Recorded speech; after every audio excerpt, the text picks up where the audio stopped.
The ASEAN Social Forestry Network, ASFN, promotes the recognition of the roles of people who are living in and around the forests in forest management to attain poverty reduction and environmental goals.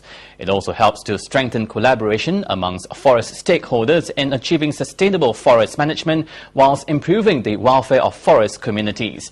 Speaking during the official opening ceremony of the second ASEAN Social Forestry Network, ASFN's Conference 2011 this morning, the Ministry of Industry and Primary Resources said Brunei Darussalam is among the countries with high forest cover, with a population of less than 500,000 and economic stability. Utilization pressure on the country's forests is at a minimum.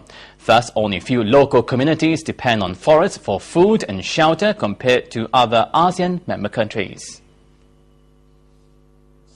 Sustainable forest management, biological diversity conservation, food security, climate change. Yang Berhormat Pihin Orang Kaya Seri Utama, Datuk Seri Setia Awang Haji Yahya, also said with few forest-dependent communities, social forestry approaches in the country are extended to all levels of society. Thus, according to Yang Berhormat Pihin, the intention to elevate the concern of sustainable forest management, biological diversity, conservation, food security, climate change and effective forestry practices to all Bruneians can be realized through forestry extension services. The minister noted that Brunei Darussalam has a very strong forest conservation policy that serves as a guiding principle in all its forestry programs and undertakings. The development of the 30,000 hectares of forest plantations at the secondary forest inter-riverine zone area will be intensified to support the domestic wood requirement of the country. Yang Berhormat Pihin was invited to view an exhibition set up by local communities from ASEAN member states. Also present were the Permanent Secretary and Deputy Permanent Secretary at the Ministry of Industry and Primary Resources.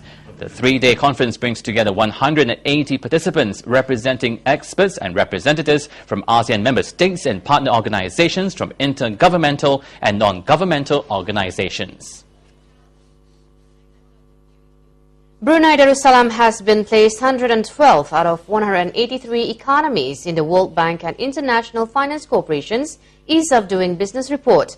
In starting a business, Brunei Darussalam is placed 133rd out of 183 economies. This was disclosed by the Minister of Industry and Primary Resources at the signing of the Contract for Business Licensing System BLS Phase 2B this afternoon.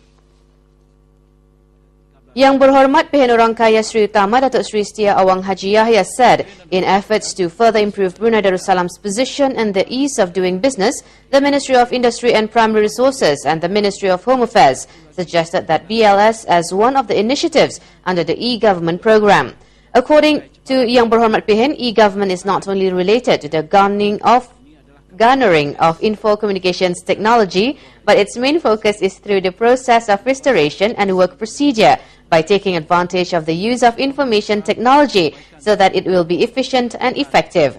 Yang Berhormat Pihin added that innovation through ICT dynamic applications can only be fully implemented by dedicated, efficient and committed officers in supporting the success of such a project. The objective of e-government can only be achieved through the willingness of each individual to change their mindset, attitude and working culture in line with the current changes and demands. Matlamat kerjaan hanya akan dapat dicapai melalui kesediaan setiap individu untuk mengubah minda, sikap dan budaya kerja sesuai dengan perubahan dan kehendak semasa. Signing on behalf of the government of His Majesty the Sultan and the Pertuan of Brunei Darussalam was the Permanent Secretary at the Ministry of Industry and Primary Resources, Datuk Paduka Dr. Awang Haji Muhammad Amin Liu, and the Permanent Secretary at the Ministry of Home Affairs, Dr. Haji Afendi. Meanwhile, Shinba Edaran Brunei Sendirian Berhad was represented by its Director Yang Berbahagia Datuk Bistama.